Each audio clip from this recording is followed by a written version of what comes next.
چھٹا سبب کیا ہے جس سے لڑائی اور جھگڑا پیدا ہو سکتا ہے؟ فرمایا وَلَا يَغْتَبْ بَعْضُكُمْ بَعْضًا، کوئی آدمی دوسرے آدمی کی غیبت نہ کرے. کوئی آدمی دوسرے آدمی کی غیبت نہ کرے. غیبت کیا ہوتی ہے؟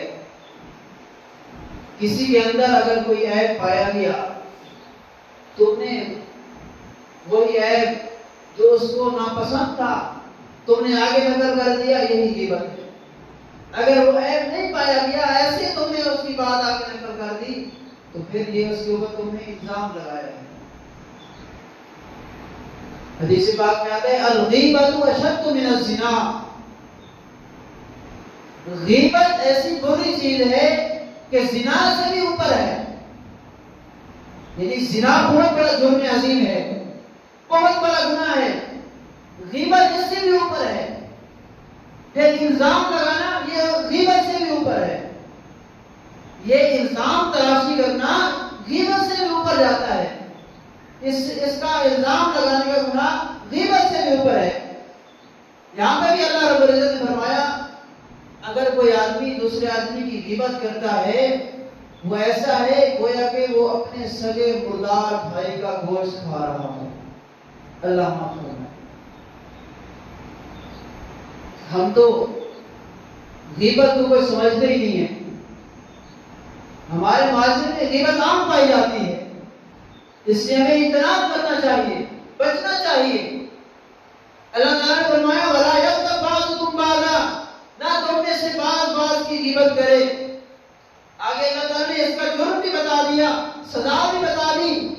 فرمایا أَيُحِبُّ أَحَدُكُمْ أَن يَأْكُلَ لَحْمَ أَخِيهِ، کیا تم میں سے کوئی آدمی اس بات کو پسند کرتا ہے أَن يَأْكُلَ، یہ کہ وہ کھائے لَحْمَ أَخِيهِ، اپنے سگے بھائی کا گوشت. سگا بھائی بھی وہ میتا جو مردار ہو، مردہ ہوا پڑا ہے بیچارہ، میت ہوئی پڑی ہے. اتنا بڑا جرم ہے. حدیث پاک میں آتا ہے ایک عورت کو لایا گیا جناب رسول اللہ صلی اللہ علیہ وسلم کے پاس. اس کے پیٹ میں درد تھا.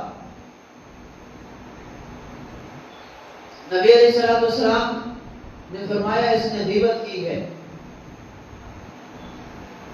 اس کو عورت کو فرمایا اپنے منہ کے اندر انگلیاں ڈال، ہاتھ ڈال.